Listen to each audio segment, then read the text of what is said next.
Je suis gérante depuis maintenant plus d'une vingtaine d'années, donc c'est une propriété familiale sur laquelle qui a été de 250 hectares à l'origine et qui maintenant ne fait plus que 75 hectares. Notre forêt se situe sur une commune exclusive qui est la commune de Pépin. Donc Pépin étant située entre Marseille et Aix, c'est une forêt qui est périurbaine. Donc il y a plein de problématiques puisqu'on est coincé entre deux villages, le village de Cadolive et le village de Pépin. Au niveau de son peuplement, c'est essentiellement du chêne et du pin. Et puis quelques essences rares, il y a quelques cèdres et puis d'autres arbres un peu plus spécifiques.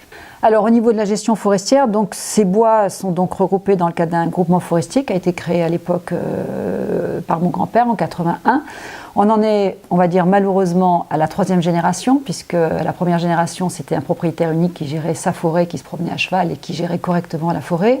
Deuxième génération, on n'a pas fait grand-chose. Et la troisième que l'on représente, on est 8 associés. Et donc on est obligé d'avoir une structure, enfin une gestion plus stricte et puis surtout on a des comptes à rendre à ses cousins ou frères. Donc on a des outils qui sont fondamentaux, qui avaient déjà été mis en place par mon grand-père. Donc un plan simple de gestion, on en est au troisième plan simple de gestion. Le dernier que j'ai sous les yeux, qui couvre la période 2009-2024, il a une connotation un peu spécifique, c'est que je l'ai voulu PSG sylvo-touristique, puisque mon activité professionnelle de base est de travailler dans l'hôtellerie, dans le tourisme, et donc je voulais que cette forêt ait un aspect d'ouverture au public, et un public, en l'occurrence, plus touristique qu'un autre public, peut-être sportif. Donc c'est pour ça qu'il a sa spécificité de sylvo-touristique.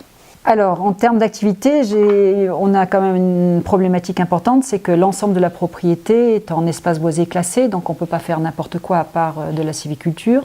Donc les quelques activités que l'on fait actuellement, c'est la chasse. On loue la chasse à l'association des chasseurs de la commune de Pépin.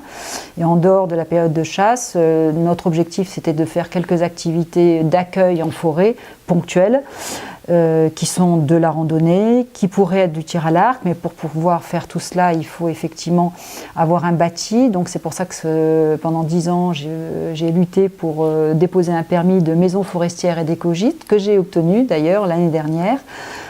Cette maison qui ferait 300 mètres carrés permettrait d'avoir une petite activité d'accueil touristique et une autre activité qui permettrait d'être un point de départ pour pouvoir accueillir des gens qui vont partir faire des activités ponctuelles. La problématique de cette gestion de cette forêt, c'est de vouloir la transmettre et c'est bien notre objectif parce que derrière, la 4e génération, ils sont 12.